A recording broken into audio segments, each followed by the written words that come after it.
சபையில் அப்படித்தானே மாறினாருங்க.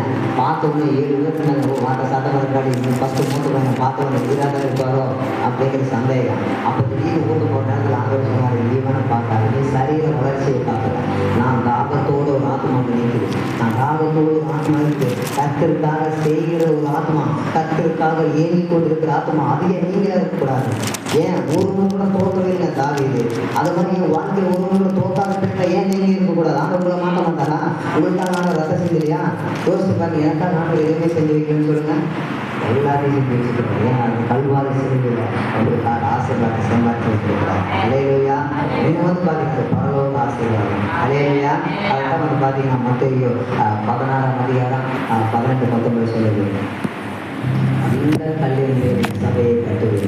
அலேலுயா. பாதாளத்தின் வாசல்கள் மேற்கொள்வது. அதான் ஆண்டவர் சொல்றாருங்க, பரலோக ராஜ்யத்தின் திறவுகோல். என்ன சொன்னாருங்க? பரலோக ராஜ்யத்தின் திறவுகோல். அவர் அப்பத்தை எடுத்து என்ன பண்ணாருங்க? கீழே குதிச்சு பார்த்தாரா? வானத்தில் யார் இருக்கிறார்? பிதாவாகிய தேவன். அலேலுயா. சகலத்தையும் சிருஷ்டித்தவர் இருக்கிறார். நமக்கு தெரியும். நாம் என்ன பார்க்குறோம்? அநேக நேரத்தில் ஆண்டவர் பார்க்க வேண்டிய நேரத்தில் மனுஷனை பார்க்குறோம், பிரச்சனையை பார்க்குறோம், பாடுகளை பார்க்குறோம். உங்களுக்கு அற்புதம் நடக்காதுங்க, பிரேக் ஆகும். அலேலுயா. அப்போ ஆண்டவர் பாருங்க, அதுக்கப்புறம் தான் பாருங்க பேர் ஒவ்வொரு காரியத்தையும் தரிசனத்தை பார்க்க ஆரம்பிக்கிறோம். அலேலுயா.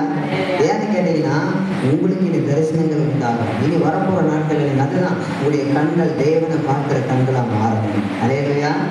ஏன்னா கடைசி நாட்கள் ஆண்டவர் அதைத்தான் வச்சிருக்கிறார். அப்போ இந்த பிரச்சனை வரும்போது, பாடுகள் வரும்போது இதை பார்க்குறாருங்க. மற்றவர்கள் நடந்துட்டு போகுது, நீங்கள் அதுக்காக ஜெபிக்கத்தான் நம்மளை வச்சிருக்கிறார். ஆனாலும் அதன் மத்தியில் அவருடைய விருப்பம், அவருடைய சித்தம் நிறைவேறும். அலேலுயா.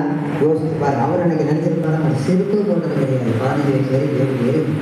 ஆனால் அவரை கொண்டு ஆஸ்திரேலியா கொண்டு வந்தார்.